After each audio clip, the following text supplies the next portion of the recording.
J'ai toujours été fasciné par les volcans. Le calme plus la force et la puissance. Dans certaines tribus d'Asie, d'Océanie et d'Amérique, proches de la ceinture de feu du Pacifique, les éruptions volcaniques sont vues comme des signes de puissance divine ou surnaturelle. Chez les Maoris, une légende raconte que les volcans Taranaki et Ruapenu sont tombés amoureux du volcan Tongariro. Mais cette histoire d'amour a mal tourné, et une grosse dispute a éclaté entre eux. Depuis, les Maoris évitent de s'installer entre ces volcans en colère, de peur d'être pris au milieu de leur querelle. Un de ces volcans, en 2019, situé proche de la Nouvelle-Zélande, va cracher sa colère, emprisonnant des dizaines de touristes. Voici l'histoire des prisonniers de White Island.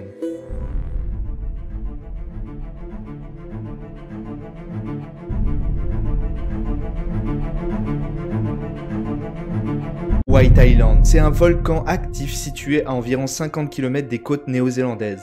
C'est le volcan le plus actif de Nouvelle-Zélande. C'est un volcan assez particulier, c'est une île volcan. En 1769, un certain James Cook tombe nez à nez avec ce volcan. Et il va le nommer par rapport à la couleur qu'il voit, White Island, l'île blanche. Bien sûr, avant que les colons débarquent, il avait un nom ce volcan. Les Maoris le surnomment Wakahari. Depuis plus de 100 ans, des touristes viennent visiter le volcan pour vivre une aventure unique. En face de l'île, il y a une ville qui s'appelle Wakatane qui vit du tourisme que génère le volcan. Une compagnie d'excursion propose des visites guidées sur le volcan. Sur leur prospectus, il est écrit « Une excursion incroyable sur un volcan en activité. Une visite sans risque. » Alors les gars, c'est le volcan le plus actif de Nouvelle-Zélande. Je suis pas sûr qu'on peut dire sans risque. De plus, Wakahari est un stratovolcan. C'est les plus coriaces et les plus mortels pour l'homme. Quand il entre en éruption, c'est explosif. Il dégage un nuage de cendres bouillant dans l'atmosphère, les fameuses nuées ardentes. Pompéi s'en souvient encore. Dans cette compagnie qui visite le volcan, travaille un certain Hayden Marshan Iman. Il y travaille en tant que guide. C'est un gars cool, Hayden, toujours partant pour l'aventure. Il aime pêcher, la nature et le contact avec les gens. Il détient le record du nombre de visites sur le site. Il en a plus de 1100 à son actif. C'est un guide chevronné. Nous sommes le matin. Hayden part de chez lui pour une journée ordinaire. Il doit amener un groupe de touristes sur le volcan. Le plan de route est simple. 2 groupes de touristes se retrouvent à la base de Wakatane. Chaque groupe va monter dans un bateau différent, prendre la mer pour 1h30 de route, visiter le volcan et rentrer. Hayden fera partie du 2e groupe. Cette information est importante pour plus tard. Dans le groupe d'Hayden, nous avons un jeune couple marié australien, Matt et Lauren. Ils sont en lune de miel et Matt, qui lui aime un peu les sensations fortes, propose à Lauren de visiter un volcan en activité. Lauren, c'est pas trop son truc, les sensations fortes et les visites un petit peu extrêmes, mais elle est rassurée par Matt et elle accepte. Le groupe 1 part avec 10 minutes d'avance sur le groupe du couple et d'Hayden. C'est au tour du 2e groupe de prendre la mer. Tout ce petit monde s'installe dans le bateau et part pour 1h30 de voyage en mer pour atteindre le volcan. La mer est un peu agitée.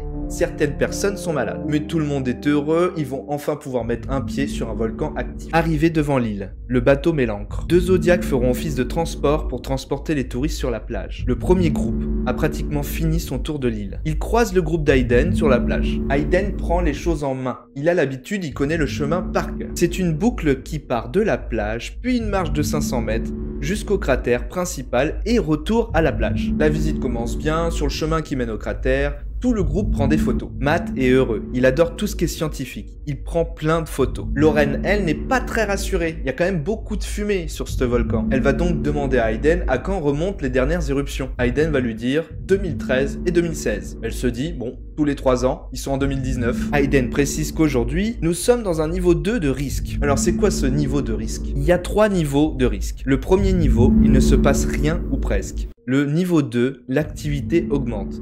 Et le niveau 3, éruption. Pas très rassurant, donc on aurait préféré être en niveau 1. Niveau 2, c'est quand même middle. Le groupe arrive proche du cratère principal. La sensation est unique. Ils sont aux anges, les appareils photos chauffent. Après 10 minutes, Hayden regarde sa montre et dit au groupe qu'ils doivent revenir sur la plage. Pendant le retour, Matt est interloqué par un autre touriste qui arrête pas de faire des grands signes et qui dit « Regardez, regardez ce qui se passe sur le cratère ». Notre jeune marié regarde donc vers le cratère. Une petite fumée noire, différente des autres, sort du trou principal. Matt prendra cette photo. Le groupe se questionne sur cette fumée. Elle est quand même différente, aucun bruit autour d'eux. Puis, un énorme bruit. La fumée devient de plus en plus grande. Hayden commence à comprendre ce qu'il se passe. Hayden crie au groupe « Courez, courez jusqu'à la plage ». Tout est plongé dans le noir. Hayden et le groupe se trouvent en plein milieu d'une éruption, une nuée ardente. La nuée ardente, imaginez-vous dans un brouillard opaque de plus de 500 degrés. Vous brûlez littéralement sur place. Matt et Lauren se protègent comme ils le peuvent. Hayden essaye de réunir le groupe, mais l'explosion est trop forte, trop puissante. Ils se trouvent dans un enfer noir et brûlant. Le bateau du premier groupe observe la scène, stupéfait par la rapidité de l'explosion. Ils le savent déjà, des gens sont encore sur le volcan. Ils commencent à paniquer, la fumée arrive vers eux. C'est une situation d'urgence absolue. Des cris se font entendre.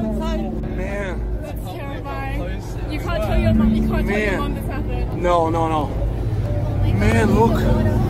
Matt et Lauren accusent le coup toujours dans ce brouillard. Des pierres cognent sur leur casque. Ils brûlent littéralement. Matt pense qu'ils vont mourir pendant leur lune de miel. La chaleur est insupportable. Quelques minutes interminables plus tard, la fumée se dissipe. Matt voit que Lauren va très mal. Il rassemble son courage, prend Lauren par les épaules et commence à marcher. Il se dirige vers la plage. Fuir pour ne pas être pris dans une deuxième explosion possible. C'est le chaos tout autour, mais au moins ils arrivent à voir devant eux. Ils atteignent la plage avec quelques autres touristes blessés graves. Tout le monde est brûlé vif. Le bateau du premier groupe se trouve devant la plage. Tout le monde s'organise, il faut absolument aller sauver ces gens. Un Zodiac est envoyé pour récupérer les blessés. Pour l'instant, pas de signe de vie de notre guide Hayden. 3 minutes après l'explosion, un message de détresse est envoyé au poste de secours à Whakatane. Il y a des gens sur l'île et elle est en éruption. Les officiers de secours sortent pour observer l'île de Wat Island au loin. Une énorme fumée se dégage. C'est une urgence absolue, mais le problème c'est le temps pour s'y rendre. Les gardes-côtes prennent leur bateau, mais il faut 1h30 pour s'y rendre. Rappelez-vous, c'est très long pour aller sur White Island en bateau. Ils contactent donc les hélicos de sauvetage de la capitale, qui eux se trouvent à plus d'une heure de vol de l'île. Le bateau sur place va devoir se débrouiller seul. C'est très long, 1h30, quand t'as énormément de blessés graves.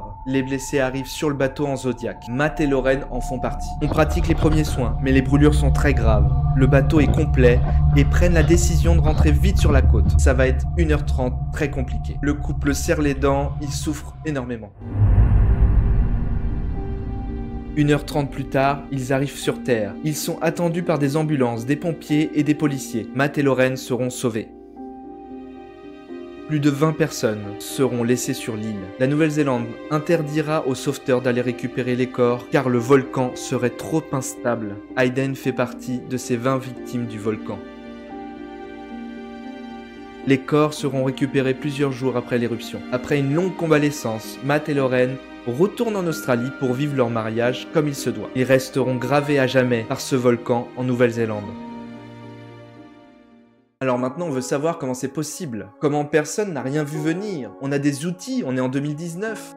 Après le drame, des experts en volcanologie analysent l'événement. White Island est un volcan actif, surveillé en permanence. Pourtant, aucun signe clair ne laissait présager une éruption imminente. Certains spécialistes soulignent que l'activité volcanique avait légèrement augmenté dans les semaines précédentes, mais cela n'indiquait pas forcément un danger immédiat. Le machin il fume grave là, non? Non, t'inquiète, c'est normal, c'est normal. La Nouvelle-Zélande est en deuil.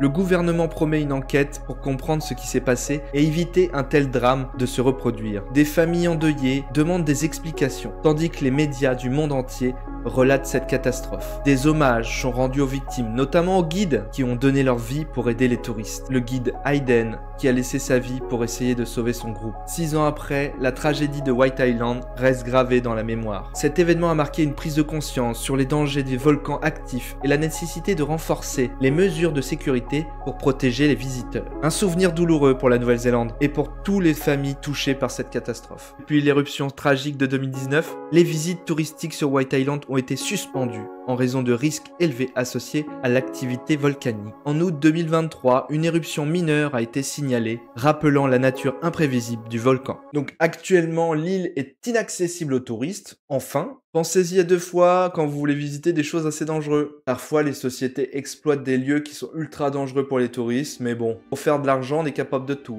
J'espère que cette vidéo vous a plu. Si vous voulez donner de la force à cette chaîne, n'hésitez pas à suivre, à liker et à mettre un petit commentaire, n'hésitez pas. Moi, je vous dis à très vite pour une nouvelle aventure incroyable.